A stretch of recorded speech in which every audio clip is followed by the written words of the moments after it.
Hello, how's everybody doing? My name is Matthew Wing, and I'm the coordinator for the Civil War Navy Sesquicentennial. I had a YouTube page put up about 2 months ago, and I realized that there wasn't a single video on there, so I wanted to have an introductory video, and what better time than as being just a few days away from the opening of hostilities at Fort Sumter 150 years ago. So I just wanted to make a short video telling you guys a little bit about what the Civil War Navy Sesquicentennial is, what we plan to do, and what we would like to promote, which is upcoming here in April. First off, what the Civil War Navy Sesquicentennial is, it's an official U.S. Navy commemoration under the direction of the Naval History and Heritage Command in Washington, D.C., although the home for the Civil War Navy Sesquicentennial is in Norfolk, Virginia. And me and a bunch of staff at the Hampton Roads Naval Museum are the ones that are taking the lead on all these events and activities that are upcoming here in the next couple years. It started back in December 2009 with the blog, which is www.civilwarnavy150.blogspot.com. And what started as just a blog to promote any kind of events that were going on around the country has blossomed into programs, lectures, activities, and an interconnected, really, web of institutions and museums that are relevant to the Civil War Navy. And this spans all the way from up in New York City down to Florida, all the way to really the West Coast.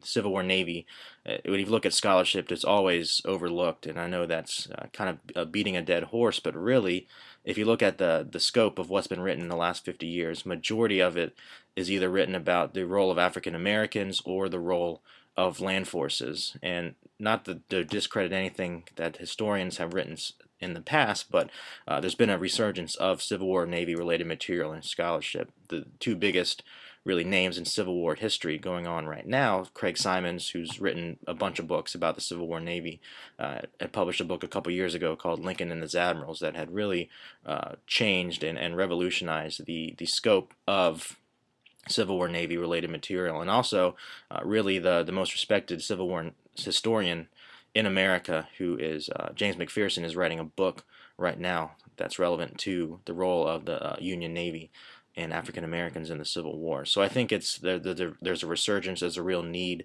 to talk about the role of the riverine and also the waterborne forces during the Civil War. And I think that what you'll see is that there's going to be a lot of events and activities coming up that are relevant to the Civil War Navy.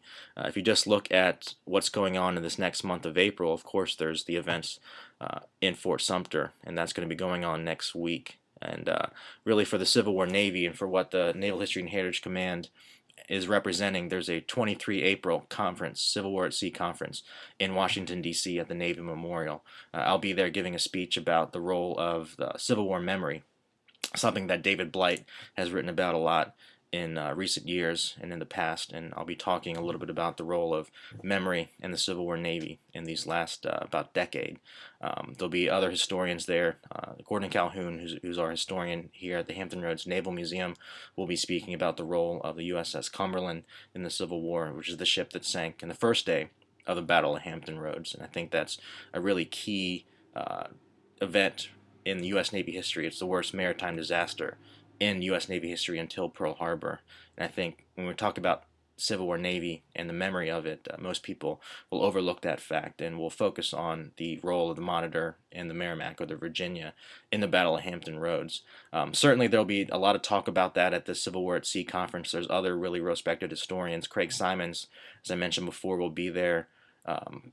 You'll have Bob Browning, who's the chief historian for the U.S. Coast Guard, that's going to be there. There's going to be a lot of historians there. There's going to be living history. There's going to be public programming. It's going to be a lot of fun. And that's going to be at 9 o'clock on the 23rd of April at the Navy Memorial in Washington, D.C. Other events I know that we are in coordination with, or at least promoting in this next month, there is the 17 and the 18 April Battle of Plymouth reenactment, and actually they were so nice to actually send me a T-shirt. You can see it right here. They sent me a nice T-shirt, and I'm actually going to try to get down there and cover the event or at least talk to some people about what went on at the Battle of Plymouth. I know there'll be a big reenactment, and a lot of it's going to be focused on not only the Battle of Plymouth, but also the CSS Albemarle. And they have a really great tagline. If you look at this T-shirt that they gave me, which I'm sure there'll be plenty there, it says, "From Cornfield to Conquest, Odyssey Ironclad, the most successful ironclad of the Civil War." So if you're really interested in ironclads like I am, definitely go down there and check that out. It'll be a lot of fun. But I think that stay tuned. There's conferences, symposia that are coming up here within the next year. We're working in coordination with the Mariners Museum right now for a 2012 conference down here in the Hampton Roads region. That's going to be a lot of fun. I was there this past year covering the event that happened at the Mariners Museum, and that was a lot of fun working with a lot of people like Anna Holloway, who is working in the Monitor Center in the Mariners Museum there. So stay tuned, and I just wanted to keep this brief and tell you guys about a couple things that are coming up, and really to introduce you and introduce myself to you guys.